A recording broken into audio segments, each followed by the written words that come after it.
Hello and welcome to this candidates forum for Ward 4 Ward Councillor. The general municipal election will be held on Tuesday, November 7th. I'm Jen Adams, the news director of Newton News at New TV. I will serve as the moderator today. This forum is co-sponsored by the League of Women Voters of Newton and New TV. I will now read the League's vision statement on fair, respectful, and transparent elections in Newton. We envision a democracy where every person has the desire, the right, the knowledge, and the confidence to participate. To honor this vision and to protect the strength of our local democratic process, the League of Women Voters of Newton urges all residents involved in Newton's electoral process, whether as a voter, supporter, organizer, or candidate, to encourage respect for candidates and voters in all that you say and do. Maintain a high level of integrity and reliability in all campaign activities. Ensure that communications are relevant, truthful, and fact-based. Become educated on the issues that are important to Newton's residents. Be open to honest debate. Maintain civility as we focus on our shared interest in Newton's future. As we encourage everyone to participate in our democracy, we likewise encourage all to show one another courtesy and respect when speaking, listening, online, and otherwise engaging, especially where there may be a disagreement. And now on to our forum. The League is responsible for communicating with candidates and organizing the format, questions, and moderators. New TV's primary role is facilitating production and dissemination of the forums. Members of the League of Women Voters of Newton may become candidates for public office. While the League encourages our members to become politically active, we have specific procedures in place to ensure that the integrity of our forums and fulfill our commitment to being a nonpartisan organization that does not support or oppose any political party or candidate. Please be assured that all efforts are made to create a wall between all candidates and League forum planning. This barrier specifically includes no access to forum questions. If you have a concern about this, please do not hesitate to contact the League at info@lwvnewton.org. In Newton, there are 2 city councilors per ward elected at large and 1 city councilor per ward elected by voters only in that ward. This forum is for 1 ward councilor seat in Ward 4, elected only by voters in Ward 4. The City Council has the power to make, amend, or repeal city ordinances, approve the city budget, approve the mayor's expenditure of funds, approve land use issues, and confirm the mayor's appointments to Newton's boards and commissions. We will begin by meeting the 2 candidates for Ward 4 Ward Councilor in alphabetical order. Randall Block has lived in Newton for 33 years and is a retired child welfare administrator. Doris Ann Sweet has lived in Newton for 45 years and is a retired academic librarian manager. Let me explain the format for our forum. We will start with an opening statement from each candidate, limited to 1.5 minutes. Then we will pose questions that have been submitted prior to the forum in writing by members of the public. Questions will be addressed to both candidates and will apply to issues or qualifications for their particular office. We will use as many questions as time allows, sometimes combining similar questions, striving to cover a variety of topics. If you don't hear your particular question, it could be combined with similar questions. Each candidate can respond to questions with a limit of 1.5 minutes, and I, as the moderator, will decide if there is a need for a rebuttal. Final closing statements will be limited to 1 minute. Now, let's get to those opening statements, which will be 1.5 minutes in duration. We will start with Randall Block. You have 90 seconds, please. Hi, my name is Randy Block. I'm running to be your Ward 4 City Councilor. My late wife Karen and I moved to Newton in 1990 for many of the same reasons you did. Great schools, proximity to Boston, and sorry about that. It's okay. We got involved in our local PTO at Williams School. We taught religious education at our Unitarian Universalist Church, and we fell in love with our Lower Falls neighborhood. In 2018, Riverside became a major issue in our neighborhood. There was a new proposal to build it out to 1.5 million square feet. I volunteered to chair our neighborhood committee that included representatives of Auburndale and Lower Falls.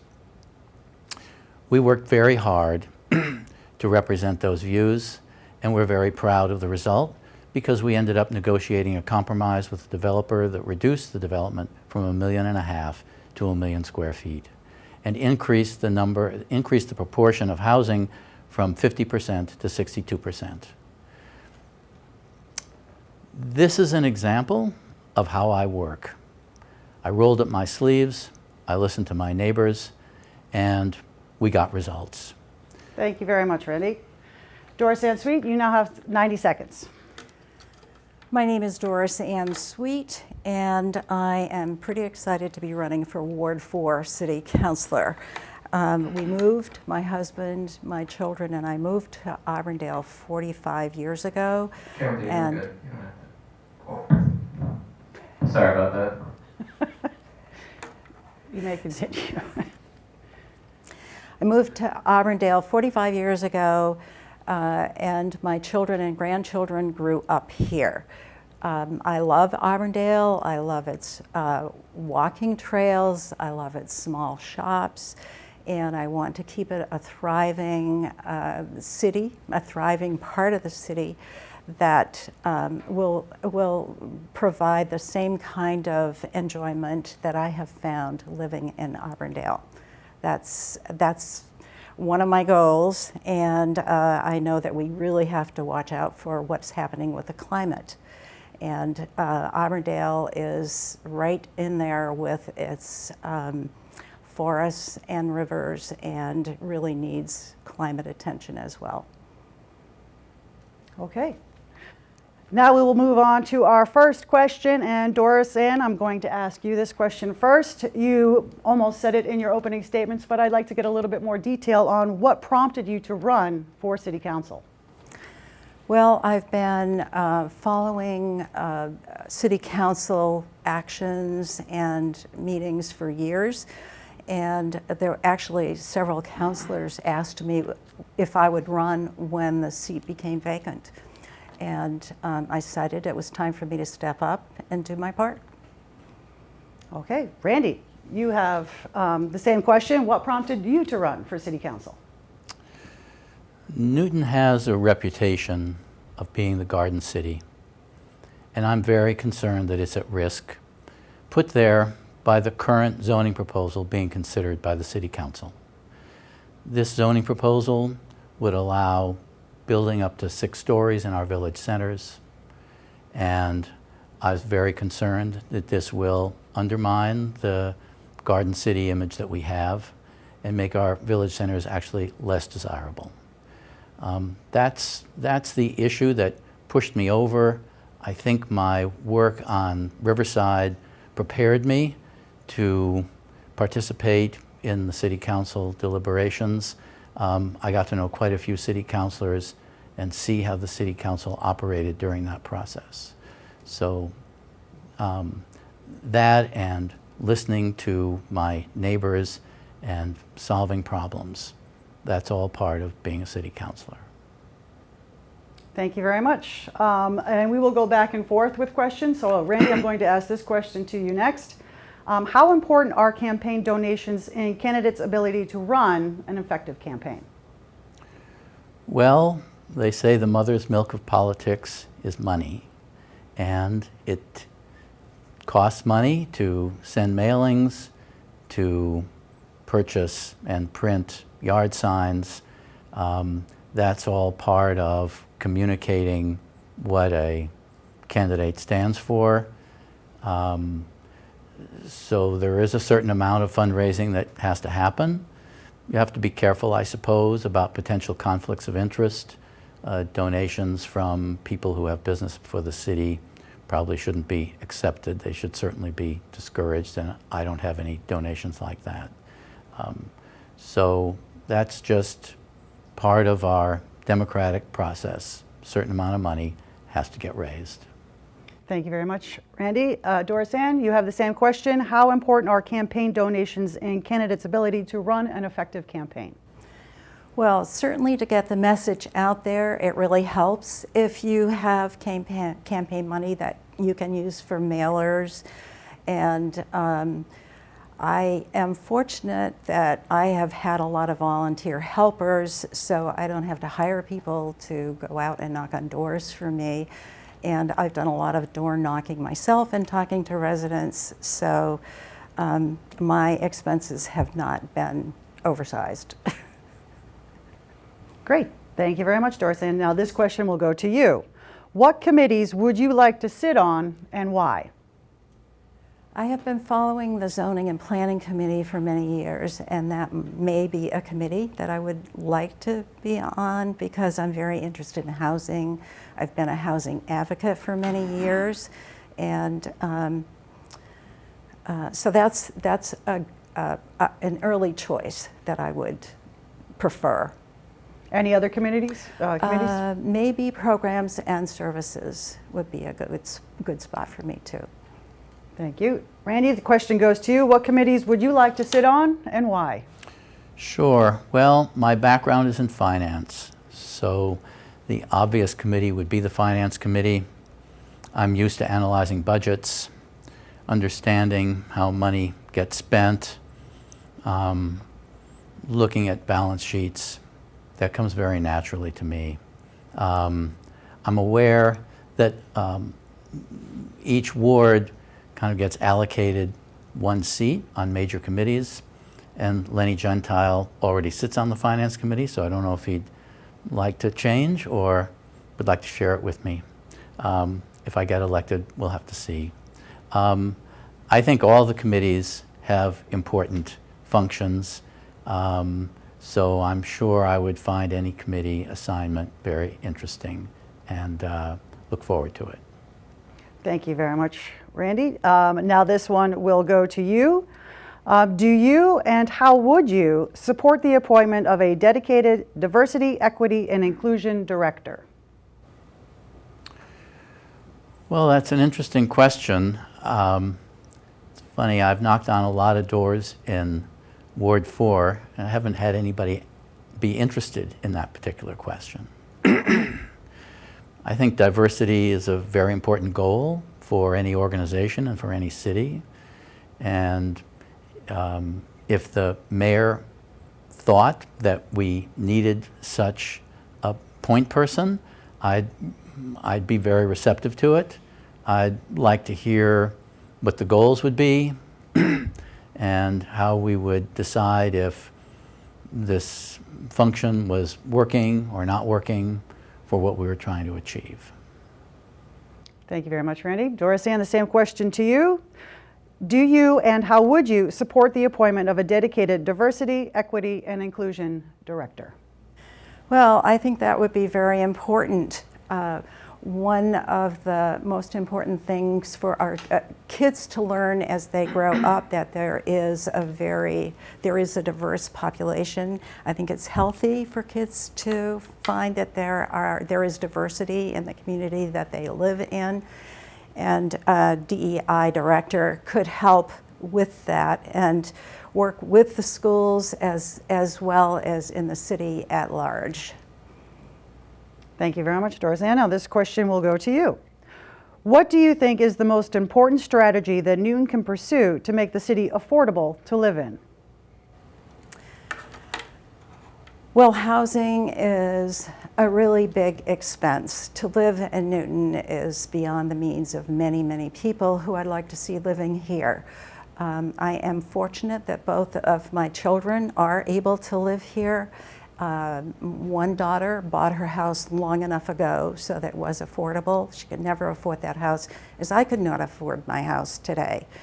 So that's a really big problem. And I hope that we can work on ways to develop housing that can be more affordable within the city. Thank you very much, Doris Ann. The same to you, Randy. What do you think is the most important strategy that Newton can pursue to make the city affordable to live in? I think we've gotten into a little bit of a trap relying on for-profit developers to create our affordable housing units. I favor using nonprofit developers. I don't think we do that enough in this city. The development that I like to point to that I think is going to be very successful is the Armory development on Washington Street. This was a state-owned property. It's a historic building. It's being renovated. There are going to be 43 units for low-income families. And this was made possible because of the city-state partnership. I think that more city-state partnerships are necessary, and the state has more assets that it can allocate to the city or rent or sell to the city at very low cost. I think there's also a matter of naturally affordable housing. We don't do enough to protect and identify that housing stock, and that's another way that we can help make Newton more affordable for more people. Great. Randy, this question will go to you. How would you encourage and improve the safety of walking and bicycling in Newton and increase the use of public transit? Well, the city has been trying to do that for a while. Creating bike lanes, for example, is one way it tries to make bicycling safer. It's a very difficult problem.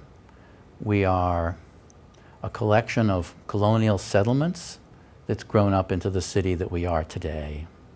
Some streets are very narrow, and bicycling at times is hazardous. So I worry about that. I think bicycle safety is a big issue for all drivers and for all bicyclists.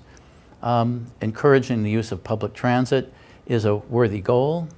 It would be nice if our public transit system had a little better reputation than it does right now. So I think there are limits to what the city can do in that regard.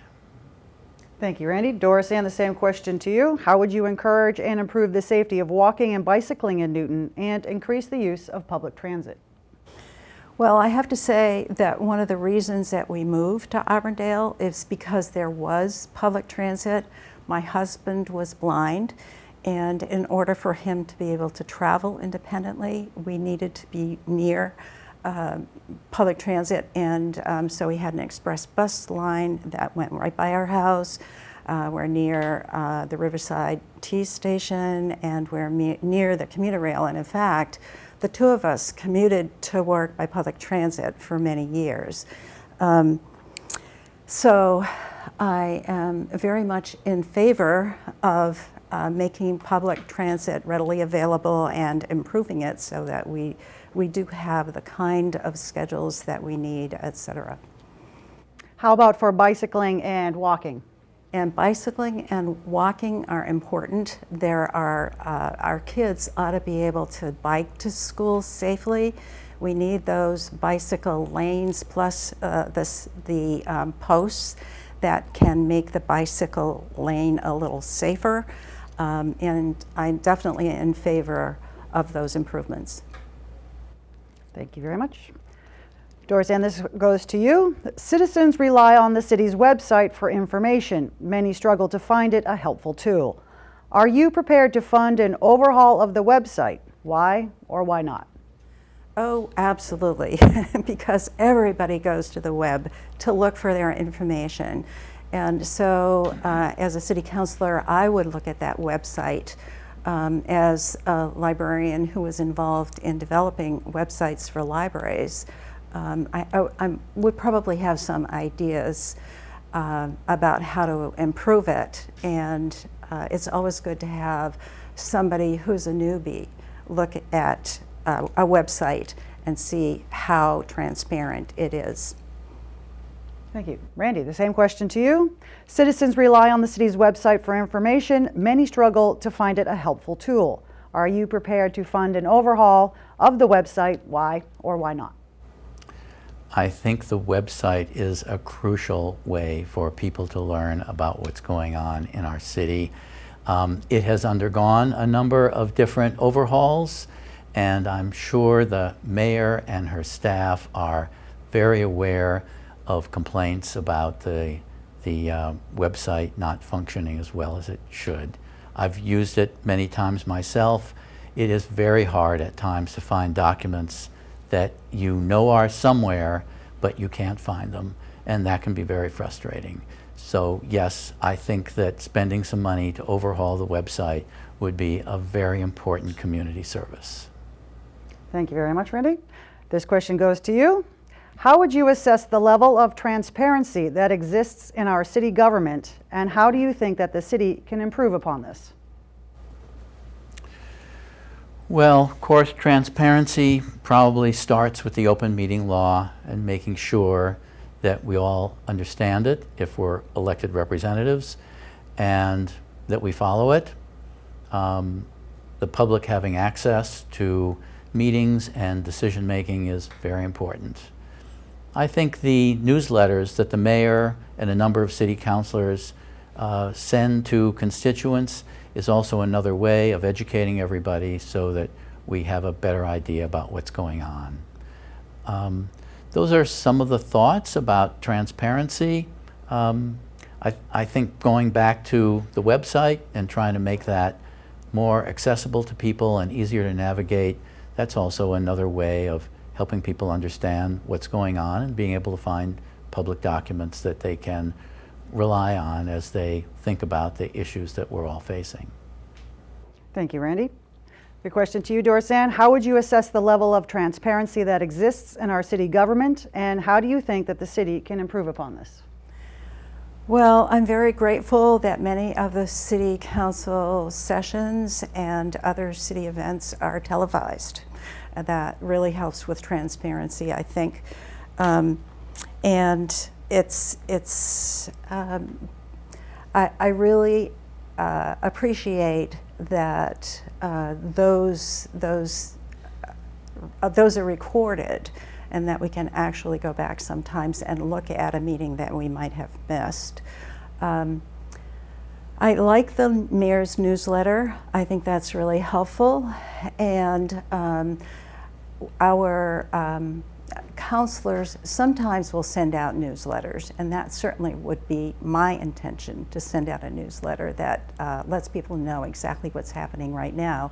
But there are some counselors from other wards who do that, and that's very helpful. Thank you very much, Dorsan. The next question starts with you, Dorsan. What are your thoughts regarding the initiative to eliminate the winter parking ban? Oh, the winter parking ban. I know that that's very difficult for some people because they don't live near enough to a city parking lot that they could easily park and then walk home without any problems. It might be that there could be a trial period and we could see how bad or how easy it is to have a winter parking ban, to not have a winter parking ban. So yeah, that's a question that I can't say one way or the other. I actually have parking, so it's not something that I've had to wrestle with. But I certainly know people in our neighborhood who really do wrestle with it. So yeah, we should try and experiment with the parking ban.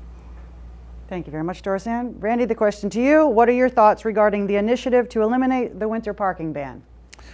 Well, the winter parking ban serves two purposes, and we usually think about it only for the first one, which is making snow removal easier. But there's a second purpose that we don't really recognize that much, which is it makes our streets safer by making sure that everybody has a place to put their car off the street. If people start parking on the street all the time, the streets will get narrower to navigate and less safe. So I'm very concerned about that implication of this possibility. I agree with my opponent that there are discussions about having a test to see how well this works. I'd be very interested in seeing that, seeing data that comes out of that. One of the things that I think gets a little lost in this is that if we really did lift the parking ban, there would be individual streets where this really wasn't feasible, especially after some snow accumulation narrows the street.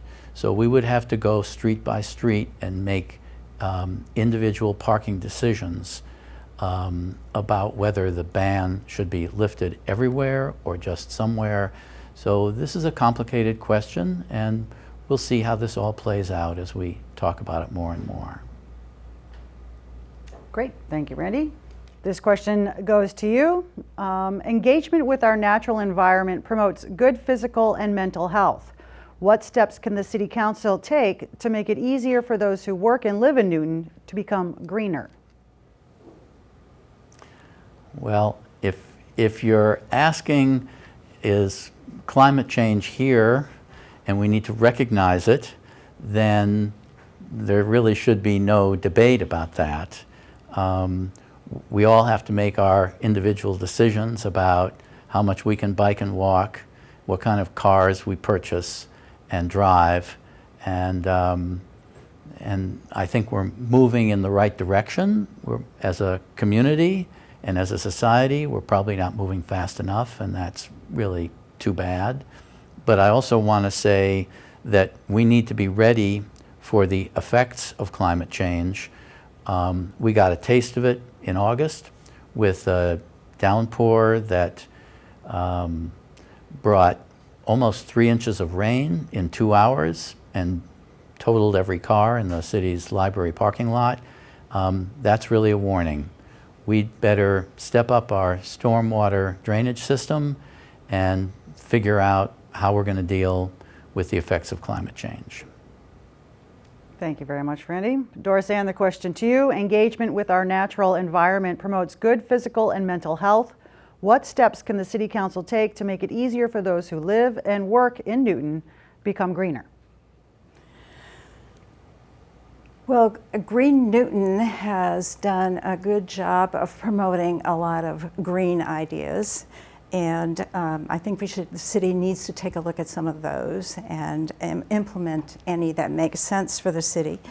Our natural environment, it's true, is at risk, and we did have flooding that was significant. We need to be prepared for that too, because whatever we do to abate climate change, it's not going to happen overnight, and it's not going to be easy. So it's going to be a while to figure out exactly what we can do to make sure that we are meeting that challenge. Yeah, so it's definitely upon us, and we have to take every measure that we can. I know that there are some people who are thinking about the Charles River besides Newton. There's a Charles River Association, and so there's a lot of work going on. I'm looking forward to seeing that happen because we need it badly. Thank you very much, Doris Ann. This question now goes to you. If elected, what steps would you take to put our city on a firmer financial footing?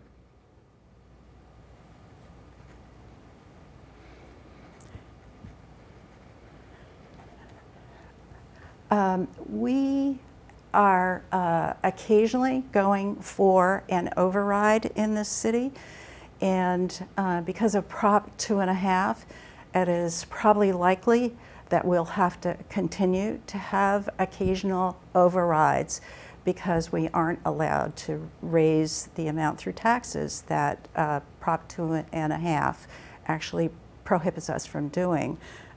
So yeah, I think we will have to have more overrides as we go forward. Okay. Randy, if elected, what steps would you take to put our city on a firmer financial footing? The city's financial footing right now is pretty strong. We have a AAA bond rating, and the state has recently certified that we have a $45 to $49 million city surplus. That's an enviable position to be in. But there are warning signs. The city has a $1 billion debt to its retirement plan. The mayor has established a schedule to properly fund that. It's very unfortunate that the city was allowed to dig itself that particular financial hole, and that we're all paying the price for it now. I think the other thing that we have to be very wary of is the commercial real estate tax base. It's under tremendous pressure from purchases that we're all making on the internet, and brick and mortar stores are in trouble. And we have to be careful, we have to support them as best we can, and that's all part of the zoning debate that I think is getting lost. Small businesses need our support, and building up our village centers with new structures that are going to be much more expensive for them to rent in, that's probably not the best way to support them. Thank you very much, Randy. And now this question goes to you. How do you plan to involve residents in your decision-making process? Well, I have a lot of residents helping me in this campaign, and that's been very gratifying. I think having office hours where residents can meet with me and ask me questions and help educate me about what they're seeing as problems in their neighborhood, that'll be very important. And that's a practice which the current city councilor, Chris Markowitz, has undertaken, and I intend to follow in his footsteps. Thank you, Randy. Doris Ann, the question to you. How do you plan to involve residents in your decision-making process? Well, I definitely would have office hours. I would definitely put my telephone number out there. And I would go to community gatherings, talk with people, and do a newsletter. And I know there are particular people in Ward 4 who have expertise who I would call upon for opinions particularly. So yeah, I would, communication is one of the things I've always done as a reference librarian, and I would definitely be out there talking with people about what they need and what it is that they can make for suggestions. Thank you very much. Doris Ann, this question now to you. If there were a vote to be cast that positively affected Newton overall, but was not so positive for your ward, how would you make your decision to vote? I can't imagine what that would be, because usually if it's a decision to be made, it's going to affect the whole city, and I would be very careful about something that is definitely going to harm Auburndale, because in Lower Falls, these are cities on the these are areas that are on the edge of the city. So a lot of people may not travel through them or be very much aware of what they have to offer. So yeah, I'd be kind of protective of the Ward 4 area, but I can't imagine a situation where that's going to be a real problem. Thank you very much, Doris Ann. Randy, the question to you. If there were a vote to be cast that positively affected Newton overall, but was not so positive for your ward, how would you make your decision to vote? Well, first of all, I would be elected by the Ward 4 residents. I have to listen to them. I want to listen to them. I want to know what they think about something. So in the case of Riverside, I think a lot of the rest of the city thought of it as it's at the edge of the city and it'll increase our tax base and it's overall good for the city. But the people who live closest have to deal with the traffic, with the pollution, with the construction, and I have to say, during the Riverside process, our Ward 4 city councilors were in our corner. They were helping us understand what to fight over and what not to fight over, and who to lobby and who not to lobby. And I would perform that same role in support of Ward 4 and what the Ward 4 residents were telling me that they thought about something. So I don't know if that answers your question directly, because it's going to depend on the situation and the particular issue, but I think the Riverside experience really showed me how important it is to listen to neighbors and to act on what they're saying to you. Thank you very much, Randy. This question goes to you first. Small businesses, the heart of our economy, are struggling now more than ever. And what ways would you suggest that the city support these businesses and our village centers? I think you kind of answered that before, but... It did come up before, because Yes. I think it's very much on my mind. I've talked to business owners in Ward 4. They don't particularly like this village center zoning overhaul. I think people are missing the big picture. The obvious idea, well, if we build more in the village centers and we have more people there, that'll give us more foot traffic. And business owners would love more foot traffic. But that's not really what makes or breaks their business. The most important thing for them is the rent they have to pay. And the rent is pretty high already.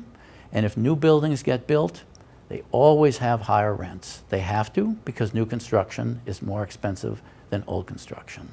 So the business owners that I've talked to, they're really not very happy with this proposal, and I want to support that. I think that it's a mistake to try and pack our village centers with as much building as possible, whether it's housing or anything else, and we need to be very careful that we don't upset a pretty delicate balance that we have right now. Thank you very much, Randy. Doris Ann, this question to you. Small businesses, the heart of our economy, are struggling now more than ever. And what ways would you suggest that the city support these businesses and our village centers? Well, this is where we differ quite a bit, because my daughter was the founder of a small business in Auburndale, which she sold to her employees. They have very much curtailed their hours because they do not have enough business. They do not have enough customer traffic to warrant keeping open the full business hours they used to have. And the same is true for another lovely little store just next door, which is on the same block. They have trouble getting employees. A lot of the small businesses have trouble getting employees. And the other small store I'm thinking of just next door actually had to close down so the owner could take a couple days off. I am in favor of having more housing near the village centers, because that will help our businesses. And boy, do they need that help right now. Thank you. This is our final question for this forum. And Doris Ann, we'll start with you. Land use is just one governance of many in our city. What other issues or opportunities are important to you in Newton, and what skills do you bring to bear on them? Well, I think that Newton is a city where there are a lot of people who are willing to step into the civic center pieces of the city, and there are a lot of people who volunteer for various kinds of events in the city, and I think that kind of can-do attitude on the part of many of our citizens is really an important advantage that Newton has, and I am happy to see that happening all over the city in lots of different contexts. Thank you very much, Doris Ann. Randy, this goes to you. Land use is just one governance of many in our city. What other issues or opportunities are important to you in Newton, and what skills do you bring to bear on them? Well, I I have to talk about land use because that's a very important part of what the City Council has to do, and it spends a lot of time doing it. The zoning ordinance, which is being considered today, is going to set the stage for land use development tomorrow. And we need to spend a lot of time thinking about it and talking about it and figuring out what kind of Newton do we want in the future. The state is mandating that we increase our zoning, our increase allowable residential housing by 25%. The City Council is going well beyond that. And again, that's one of the big differences between me and my opponent. I'm very concerned that that's unnecessary, and we need to let a 25% increase in our residential housing sink in, see how much of it gets built, and see what kind of impact it has on our roads and our schools and all the services that the city will have to deliver, and whether financially this will be doable for the city. So I think of all of this as Newton's future is on the line, and we have to think hard about what the best path is forward. Thank you very much. And now we will go to closing statements. Each candidate has 1 minute. And since we started with Randy first, for the opening statements, we will start with Doris Ann. For the closing statements, you have 1 minute, please. I would like to see a Newton that is sustainable and that is a welcoming community. I would like to see that we have places for all kinds of people at all different levels of incomes to live in the city. And I would like to see that our shops thrive because there are more people living in the village centers. I think there are lots of things that we can do to make this a city that's a city for everyone, not just for people who have lived here forever and those who have the money to buy housing. I think we need to make it an affordable and a reachable city for people. We have great schools. I would love more kids to be able to go to our schools. We're losing population in our schools. So village centers and more population, I'm in favor of those things. Thank you very much, Doris Ann. And Randy, you have 1 minute. I first met my opponent just a few weeks ago at a joint appearance that we made at LaSalle Village. And I want to recognize the activities that my opponent and Engine 6 have undertaken to advocate for housing. The City Council, however, does a lot more than housing. When I knock on doors in this ward, I hear people talk about issues like development, schools, traffic congestion, playground safety. Lots of issues come up that go well beyond housing, and I want to find a way to balance all of these issues. They're all very important, and we have to make progress on them. This City Council is determined to rezone the entire city, and I want to be part of that process because I think Newton's reputation as a garden city is on the line. So I ask for everyone's vote on November 7th. Great. Thank you both. And I would like to thank both of our candidates for participating. I'd also like to thank New TV and the League of Women Voters of Newton for providing this opportunity for candidates to make themselves known. And thank you to the audience for all the questions that you sent. Let me remind the audience that both these candidates are running for Ward 4 Ward Councilor. Only Newton voters in Ward 4 may vote for one of these two candidates. The polls will be open from 7 a.m. to 8 p.m. on November 7th. If you will not be able to get to the polls on November 7th, you can vote absentee or early, by mail or in person. For more information, call the Newton Election Commission at 617-796-1350. If you don't know where your polling location is, you can call the Newton Election Commission or visit the city's website at newtonma.gov. On the election department page, you can verify your polling location.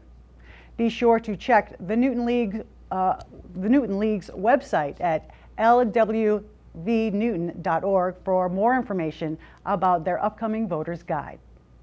Today's forum is a co-production of New TV and the League of Women Voters of Newton.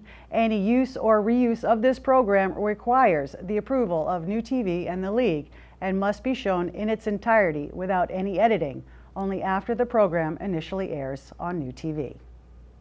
The League of Women Voters is a nonpartisan political organization that promotes informed and active participation in government.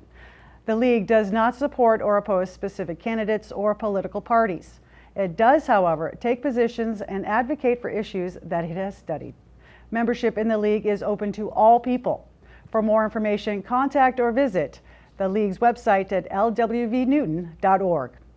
New TV is Newton's award-winning state-of-the-art media center specializing in television production, training, and building community partnerships. It is Newton's primary source of locally relevant programming. Membership in New TV is open to all Newton residents. For more information, call 617-965-7200 or visit the website at newtv.org. I'm Jen Adams for the League of Women Voters and New TV, and I thank you for watching.